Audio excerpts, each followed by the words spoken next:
Hello everybody and welcome to Romancefull's Tarot. I'm about to begin here with a reading. Now, this reading here is for the 11th of October 2020. I must say before I begin, I do have an announcement that I am reopened for personal readings. So if you would like to have your own reading, you can book at romancefulltarot@gmail.com, or you can find the contact information in the description box below the video.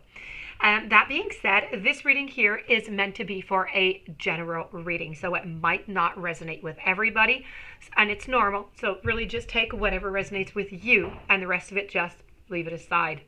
If you've been to the channel before, or if it's your very first time and you do enjoy the channel, please do take a brief moment of your time to click the subscribe button to show your support to the channel and to myself, and it is always greatly appreciated. So with no further ado, we're going to begin this reading. This reading is dedicated to the sign of Cancer. This is all about your blind spots, so something that you're just not realizing in love, okay? So let's go find out what your blind spot is. Let's go and make it into the conscious and see what we can do with that. I also have a heart and soul, and I have a lover's oracle to finish it off with because I like to finish with oracles, and because this is a love reading. So let's go for it. Let's go see what your blind spot is. And your blind spot for my dear friends Cancer is all about resistance. When you draw this sigil, you are in resistance. You are not admitting that a tug of war is occurring within you, or a tug of war is occurring between yourself and somebody else. Now, to understand the resistance perfectly, okay, I want you to imagine a stream with a fast-moving current. And in this current, there's a boat. The boat has 6 oarsmen in it, and each of whom have a paddle. Some of the oarsmen are paddling downstream with the current. Some of them are paddling upstream against the current. Now, the oarsmen who are trying to paddle the boat upstream are in resistance. They are in resistance to the current itself. They are in resistance to the oarsmen who are also trying to paddle the boat downstream. Resistance is nothing more than the opposition. It's really about an oppositional force. Now, we can meet with opposition from the outside, and we can meet with opposition from the inside. Resistance from the outside is external people, events, circumstances that are all opposing you. But internal and external resistance go hand in hand. And when you draw this sigil, you don't get to tell yourself that other people are resisting to you.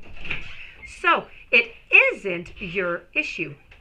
The universe is a time, a space, a reality that is based on the law of mirroring. So the resistance that we encounter on the outside is simply a reflection of the internal resistance that exists, usually internal resistance that we are unaware of. That being said, if you have this sigil, it really means that one part of you is resisting another part of you, or you're resisting something, or maybe even somebody else. Now, when it comes to the internal resistance, an oppositional force, and therefore resistance, can come in the form of thoughts, of words, or actions. For example, take the thought, I have plenty of money and it comes easily to me. A resistance might be, all I ever get is bills and I never have enough money for what I want. Resistant words may be telling someone that you love them when in fact you don't. Or any other form of unauthentic speech. A resistance action may be getting drunk when you're vowed to stay sober. Obviously, when we're trying to get what we want, or when we are trying to heal, any force that opposes our healing or opposes us getting what we want is going to cause us incredible amounts of pain. What we usually do when we feel this opposition, either internally or externally, is that we try to push through it.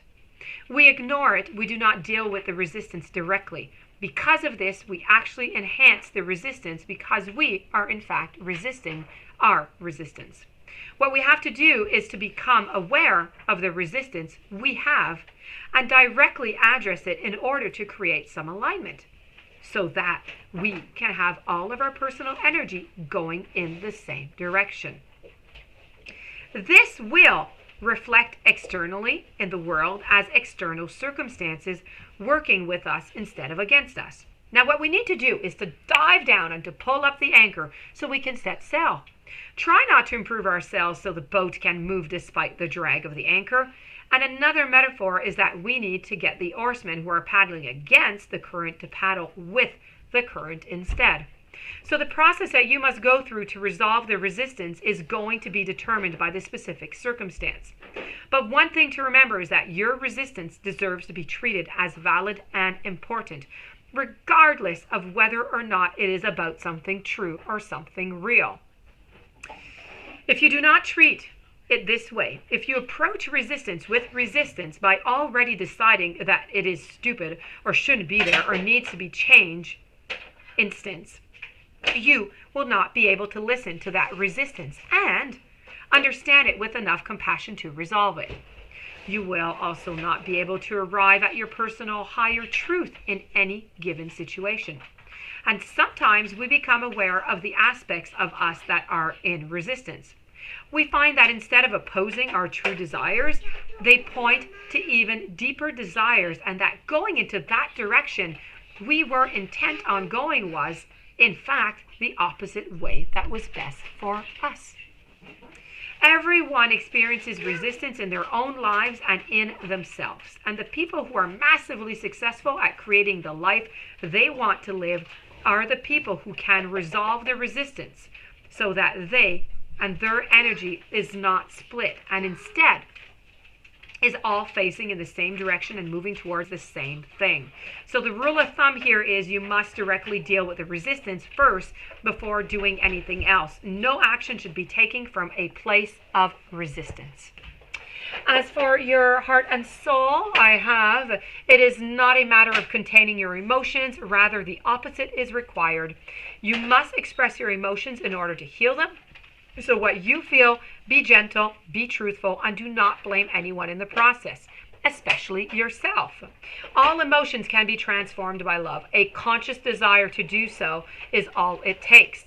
It is okay to feel the way that you do. And I have a little bit of Lover's Oracle here since we're talking about love. Acceptance is the key to inner peace. At times, we must accept that things are as they are. There's no point trying to change that which is just beyond our control. So that being said, this does conclude your reading. I do hope that you enjoyed it. I hope it made sense. I hope you're going to be able to use this blind spot. If you do have any questions, you'd like a booking, romancefulltarot@gmail.com. Please don't forget to subscribe to the channel. Stay tuned for any further readings and have yourself a blessed weekend. Thank you for being there, and I will be seeing you soon.